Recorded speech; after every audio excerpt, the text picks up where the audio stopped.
Bienvenue sur le podcast de Philippe.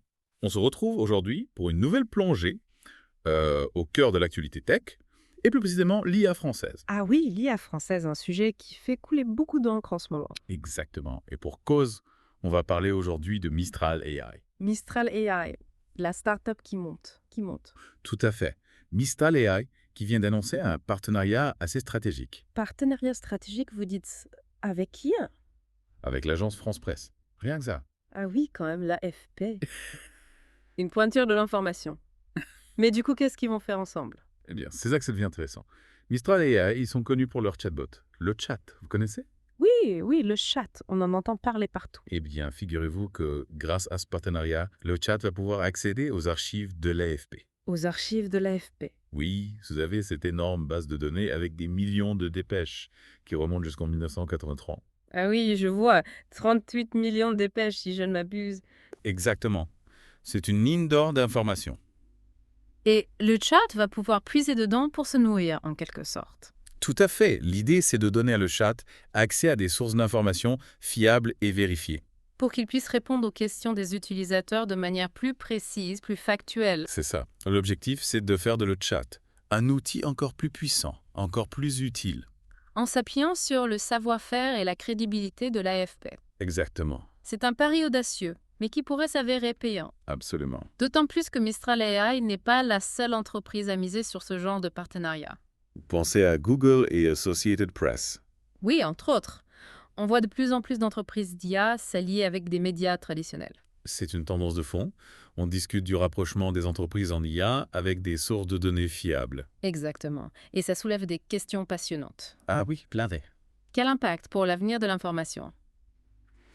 Comment garantir l'objectivité de ces chatbots? On va explorer tout ça ensemble, dans cette nouvelle plongée au cœur de l'IA. N'oubliez pas de vous abonner à la chaîne YouTube pour ne rien manquer. Restez avec nous, Watt.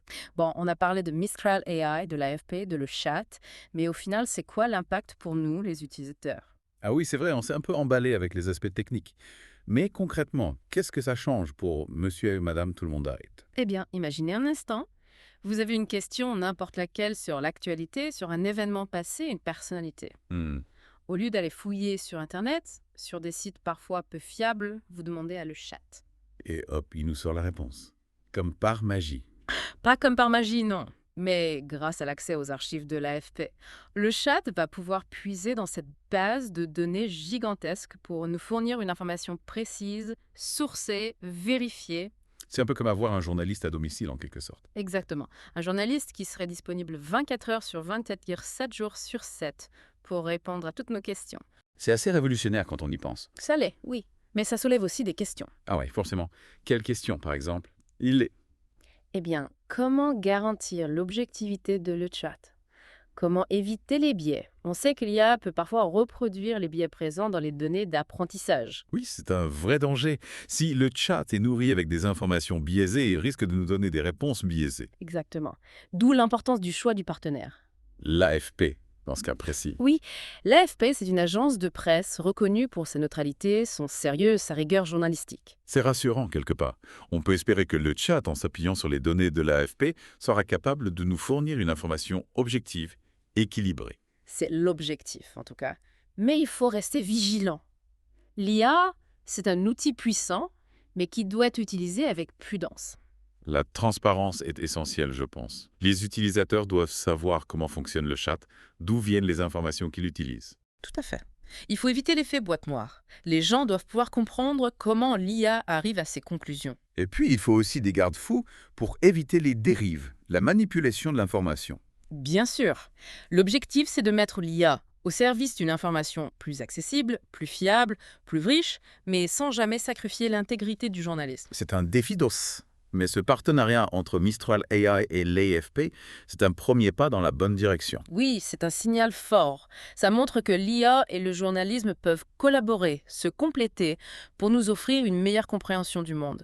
Alors, au fond, est-ce que ce partenariat pourrait vraiment changer notre façon de voir l'information en ligne? C'est la grande question, n'est-ce pas? Est-ce que le chat va devenir notre source d'information principale, le phare?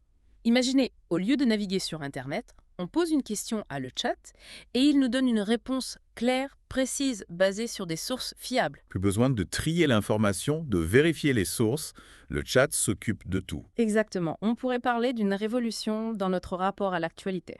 Mais est-ce que ça ne risque pas de nous rendre un peu passifs face à l'information? Oui, c'est un risque, il faut rester critique. Ne pas prendre tout pour argent comptant. Et puis, est-ce que ça ne risque pas de renforcer la bulle informationnelle dans laquelle on vit déjà? C'est un autre danger, effectivement. Si on ne s'expose qu'à des informations qui confirment nos opinions, on risque de se fermer au monde. C'est un défi pour les développeurs de ces chatbots, garantir la diversité des sources, la pluralité des opinions. Absolument. Et c'est un défi pour nous, en tant que citoyens, de rester vigilants, de cultiver notre esprit critique. Finalement, ce partenariat entre Mistral AI et l'AFP, c'est un peu un miroir de notre société. Il reflète nos aspirations à une information plus accessible, plus fiable. Mais il révèle aussi nos inquiétudes face à la montée en puissance de l'IA, face à la complexité du monde. C'est une aventure passionnante, mais qui nous oblige à être responsables, à réfléchir aux conséquences de nos choix. Alors, quelle information voulons-nous pour demain? Quel rôle voulons-nous donner à l'IA dans nos vies? Ce sont des questions cruciales auxquelles nous devons tous réfléchir.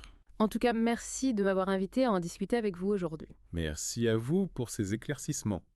Et à tous nos auditeurs, on vous donne rendez-vous très bientôt pour une nouvelle plongée au cœur de l'actualité. N'oubliez pas de vous abonner à notre chaîne YouTube pour ne rien manquer des prochaines analyses. À bientôt sur le podcast de Philippe et O.